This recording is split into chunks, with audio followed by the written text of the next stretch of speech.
हे दोस्तों, मैं आपका दोस्त राहुल। रात के करीब 12 बज चुके हैं। आज फिर एक बार आपके सामने YouTube लाइव में हाजिर हूँ।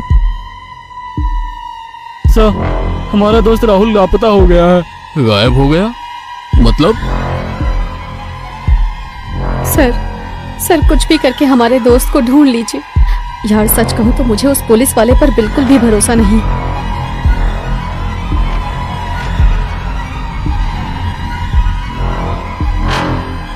हम वहां जाएंगे, पर अपनी सुरक्षा का पूरा ध्यान रखेंगे।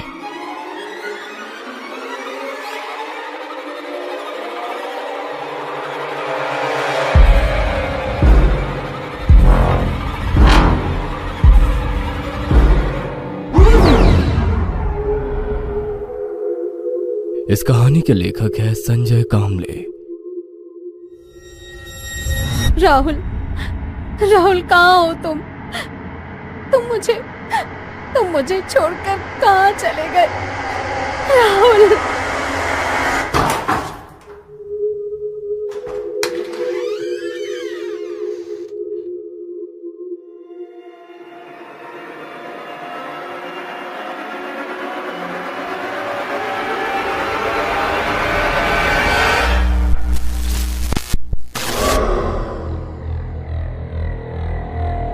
ये लाइट को क्या हुआ? शायद कहीं पर शॉर्ट सर्किट हुआ होगा, इसीलिए पूरे इलाके की बिजली चली गई है।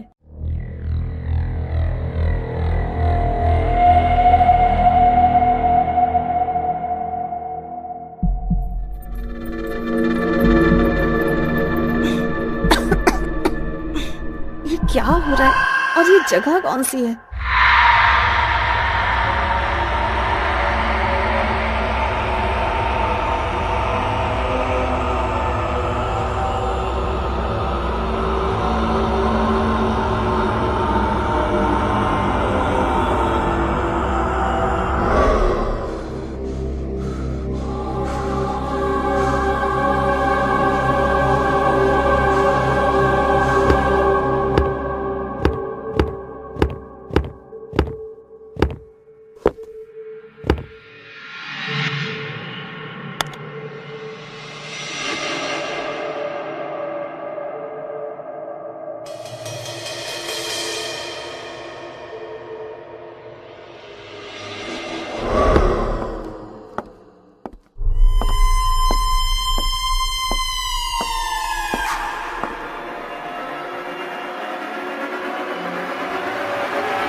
सुनैना इतनी डर गई थी कि वो एकदम से बेड पर उठकर बैठ गई। डर के कारण उसके दिल की धड़कन काफी तेज हो गई थी। कितना अजीब डरावना सपना था। खुद से बात करते हुए उसने अपना सर पकड़ा। शायद राहुल के बारे में ज्यादा सोचने की वजह से उसे ऐसे अजीब अजीब सपने आ रहे थे। लंबी सांस लेते हुए उसने खिड़की की तरफ देखा और सन्न रह गई। डर के मारे उसकी आवाज ही दब गई। वो डिजिटल कैमरा खिड़की में उसके बिल्कुल पास रखा हुआ था। सड़क की दूसरी तरफ मैकडॉनल्ड से कुछ बर्गर और आइसक्रीम लेकर दौड़ता हुआ विवेक सड़क की इस तरफ आ गया। सबके हाथ में एक एक बर्गर और आइसक्रीम देखते हुए उसने सुनैना की तरफ देखा। वो चुपचाप आंखें बंद करके बैठी रही थी।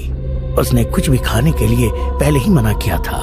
बर्गर का एक बड़ा सा निवाला खाते हुए अतुल ने सुनैना से पूछा, पर वो डिजिटल कैमरा कहाँ है?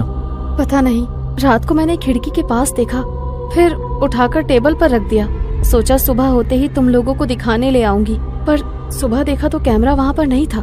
पूरे कमरे में ढूंढा, घर में सभी से पूछा, पर कल रात देखा वो अजीब सा सपना सुनैना ने अपने दोस्तों के साथ शेयर किया। सुनैना की बात ध्यान से सुनते हुए अतुल ने पूछा, मतलब तुमने जो पहले देखा था वो सपना था, या दूसरी बार देखा था वो सपना था, या दोनों बार तुम सपने में ही थी? क्योंकि अगर कैमरा तुमने अपने हाथों से टेबल पर रखा था तो वो तुम्हारे घर में कहीं पर तो होना चाहिए था, तो गायब कैसे हो गया? पता नहीं, पर मुझे तो बहुत डर लग रहा है। शायद राहुल की जान खतरे में है।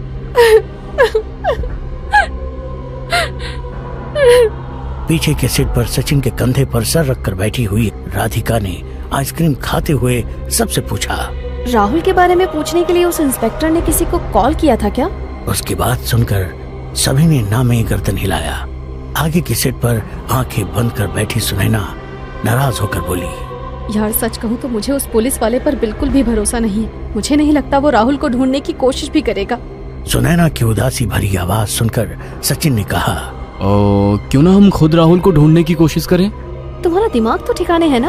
विवेक भी सचिन की बात सुनकर थोड़ा गुस्सा हुआ और सुनैना को उसका आइडिया पसंद आया। झट से अपनी आंखें खोली और पीछे मुड़कर देखते हुए सचिन से पूछा, पर वो कैसे? सुनैना, इसके साथ तू भी पागल हो गई है क्या?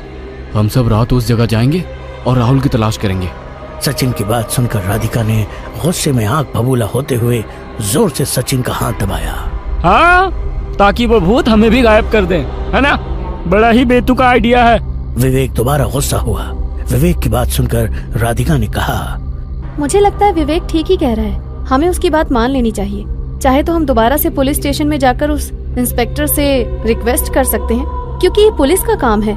राधिका की बात सुनकर सचिन ने उसे समझाया, राधिका, राहुल पुलिस का दोस्त नहीं था, बल्कि हमारा दोस्त था।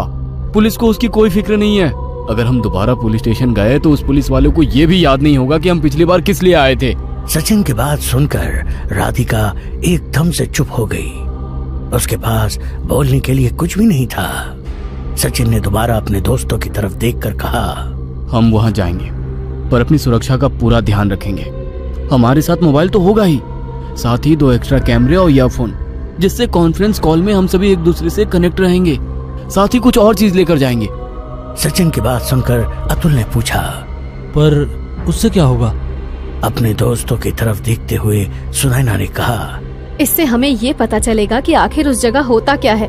सच कहा, हमें ये नहीं पता कि कितने लोग आज तक वहाँ से गायब हो गए हैं। हम इस बात को आज तक एक मनगढ़ंत कहानी के रूप में देखते थे, पर आज हमारा दोस्त सचमुच गायब हो गया है। सचिन को बीच में रोकते हुए राधिका बोली, आई एम सॉरी यार, पर मैं नहीं आ सकती। आप लोगों को मेरे पापा के बारे में पता है ना? राधिका ने इनकार किया, क्योंकि उसके पापा रात भर बाहर रहने की इजाजत नहीं देने वाले थे। उसकी तरफ देखते हुए सुनैना ने कहा, कोई बात नहीं राधिका, हम समझ सकते हैं। सभी की ओर देखते हुए सचिन ने कहा, गाइज, मैं इंटरनेट से उस जगह के और वहाँ के रहने के लिए जो रूल्स हैं उनके बारे में पूरी जानकारी लेता हूँ। विवेक थोड़ा परेशान हो गया। उसने सबकी ओर देखते हुए कहा, फ्रेंड्स, अगर राहुल को ढूंढना ही है तो रात को ढूंढने की क्या जरूरत है? हम दिन में भी उसे ढूंढ सकते हैं ना? इस घर का पहला नियम है, जो जिस वक्त गायब हो गया है उसे उसी वक्त ढूंढने पर ही मिल सकता है। सुनैना की बात सुनकर विवेक खामोश हो गया। दूसरे दिन पुलिस की वैन उसी बंगले के बाहर खड़ी थी। ड्राइवर सीट पर बैठा हवलदार गाड़ी की खुली खिड़की से ही बंगले के भीतर जाते हुए इंस्पेक्टर साहब और 2 हवलदारों को देख रहा था। पुलिस की टीम उस बंगले का मुआयना करने पहुंची थी। पूरा बंगला छान मारा, एक एक रूम, एक एक कोना अच्छी तरह से देख लिया। काफी अजीब सी जगह थी। किसी खाली कमरे के भीतर नाखूनों की खरोचों की निशान, कुछ आधी जली मोमबत्तियां, दीवारों के ऊपर अजीब सी डरावनी आकृतियां, जैसे किसी शैतानी ताकत की होने की चिन्ह लग रहे थे। पूरा बंगला अच्छे से देख लिया, पर राहुल के होने का कोई सुराग नहीं मिला। लेकिन एक बात जरूर इंस्पेक्टर साहब और उनके हवलदारों ने महसूस की, उस बंगले के भीतर किसी के ना होकर भी होने की मौजूदगी उन्हें साफ साफ महसूस हो रही थी। वो अकेले किसी भी कमरे में जाते हैं तो उन्हें साफ साफ महसूस होता था कि उनके पीछे भी कोई आ रहा है, मगर पीछे देखने पर कोई नहीं होता। कमरे में सन्नाटा होने के बावजूद किसी के होने का एहसास पल पल हो रहा था।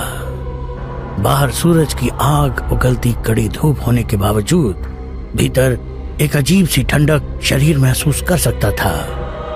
काफी देर तफ्तीश करने के बाद इंस्पेक्टर और कांस्टेबल बंगले से निकलकर पास में ही खड़े पुलिस वैन के पास पहुंचे। दोबारा पीछे मुड़कर बंगले की तरफ देखते हुए कांस्टेबल ने कहा, साहब, ये जगह कुछ अजीब सी लग रही है।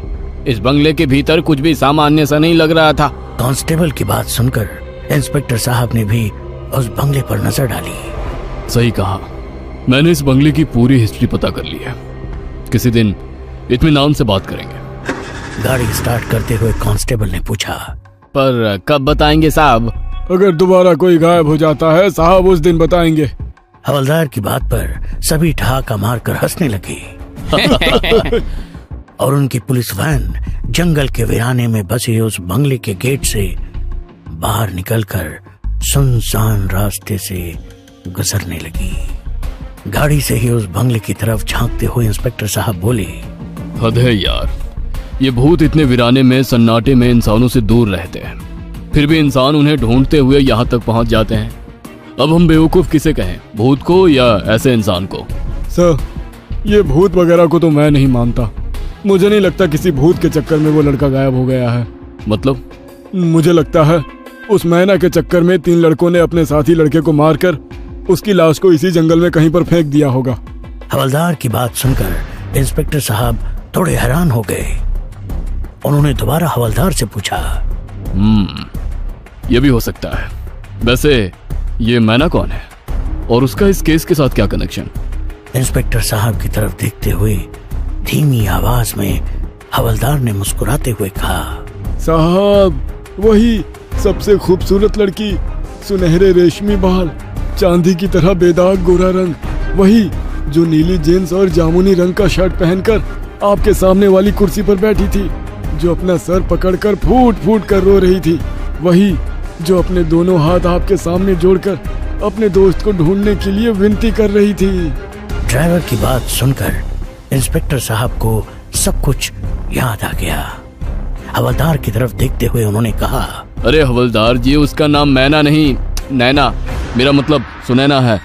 सब बातें करने में मशगूल थे और उनकी गाड़ी धीरे धीरे जंगल के डरावने माहौल से बाहर निकलने लगी। इधर सब दोस्तों ने तैयारी पूरी कर ली थी।